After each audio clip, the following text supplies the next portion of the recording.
Drugog vikenda održavanja festivala Bird Salt People Fest, koji se održava na prostoru Solane, otvorena je izložba skulptura Upcycling ili ponovno upotrebljavanje materijala autora Nikole Mirića iz Knap studija. Na otvaranju izložbe organizatori su izrazili radost što se na ovom području, prepunom tužnih, ali isto tako i lijepih uspomena, održavaju festivali koji su u skladu sa prirodom i umjetnošću. Mi moramo da čuvamo resurse i nije potreba da prosto taj naš luksuzni život može biti, da se preokrene i te stvari koje više ne koristimo da ih opet upotrebimo. To je Nikola jako dobro uradio. On se bavio sa temom Solane i uradio je nekoliko prelijepih insekata koje ćete vidjeti na Solani.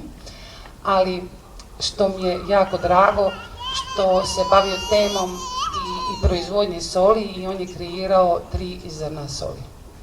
3 zrna soli su iza nas.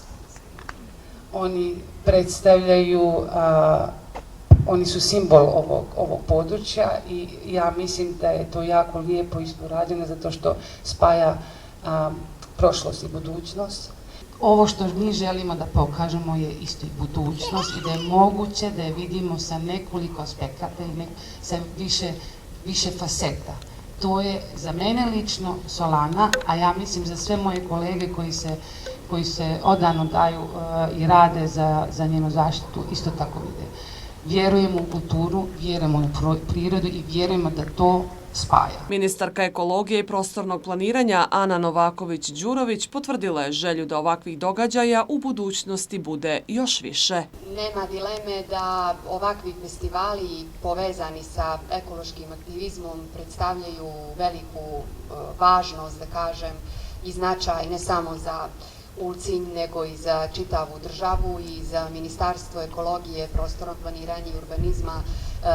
Podrška ovakvim projektima i aktivnostima zaista ostaje prioritet. Mi smo i ove godine na neki način pokrovitelji festivala u mjeri u kojoj je to bilo tehnički i finansijski moguće, ali ono što sigurno mogu da kažem jeste da ćemo i u perspektivi nastaviti da podržavamo ovakve projekte, ovakve aktivnosti, ovakve ideje, jer sam sigurna da samo zajedničkim radom i aktivizmom i nevladinih organizacija, aktivista uopšte i države sa druge strane možemo da ostvarimo onaj san koji svi sanjamo, a to je da Crna Gora, osim što to piše u stavu nekako i suštinski, postane ekološka država.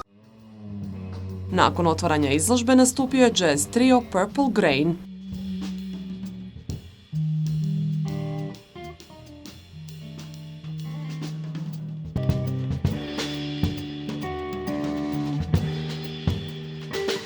Druge večeri drugog vikenda festivala otvorena je izložba kosovskog umjetnika Arijana Mavrićija pod nazivom Priroda bez granica, a nakon izložbe održan je pijanistički koncert Amira Đakovića.